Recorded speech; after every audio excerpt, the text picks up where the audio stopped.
Maria, ci vediamo nel futuro, hai detto. Sì, avevi ragione, davvero. Peccato che la cosa più giusta tu l'abbia detta alla fine, però. È timido, mi avvertirono. Quindi non è che mi aspettassi nulla di emozionante o spiazzante, soprattutto all'inizio. Anche tu sei timida, mi ripetono spesso. Quindi non è che avresti potuto aspettarti qualcosa di diverso, di quel che è stato. Alle 8, hai proposto. Ci vediamo alle 8 da te. Alle 8 è qualcosa in più, ho pensato, sommando a mente il rituale inevitabile ritardo. Da me. Sono entrambi timidi, hanno osservato in molti, tra amici, simpatizzanti o semplici spettatori di una possibile avvincente storia d'amore. Speriamo che non vadano troppo per le lunghe, avranno aggiunto alcuni. Tuttavia, il tempo è relativo, come insegna il genio. Ma il sentimento dà il suo meglio in un istante, precisa il poeta, e tu hai scelto il domani a scapito dell'oggi. Così hai tirato fuori dalla scatola il tuo robot replicante, lo hai impostato sulla modalità uscita romantica e allora decisa lo hai spedito al tuo posto. Immagino ti sia costato un occhio. Intelligenza artificiale di ultima generazione, in grado di riprodurre quasi alla perfezione la personalità del proprietario. Questo diceva la confezione. Ah, i prodigi della tecnologia. Che paradosso, vero? Dovrebbero rimediare ai nostri limiti. Invece non fanno altro che metterli in risalto. Difatti l'androide sosia, a tua immagine e somiglianza, era anch'esso timido. Come può essere una macchina, chiaro. Logicamente introverso. Impossibile quindi aspettarsi un qualsivoglia atto di coraggio, ovvero quegli umanissimi secondi di incoscienza che rendono impavido lo schivo di turno. Cosicché l'automa ha imitato anche la tua copertura. Ha sviluppato un ologramma identico a entrambi sotto ogni punto di vista. Gli ha passato il compito e lo ha spedito. Da me.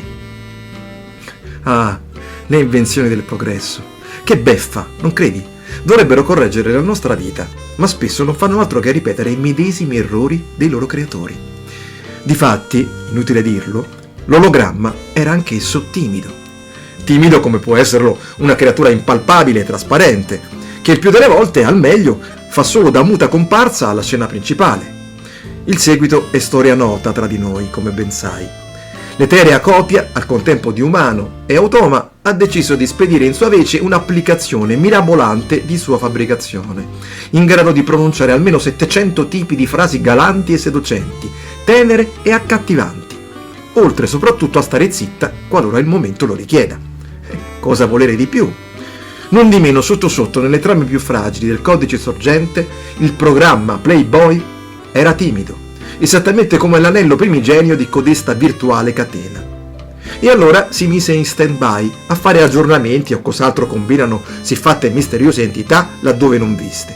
E la danza continuò.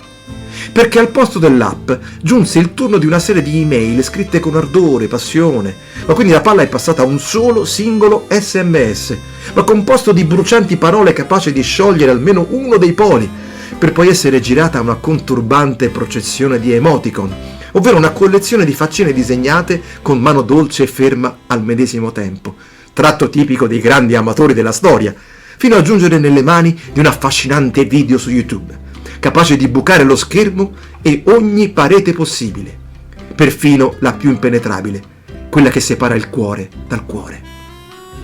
Ciò malgrado, ciascun ballerino di tale vorticosa coreografia ha rivelato a tempo debito la propria inguaribile e congenita timidezza.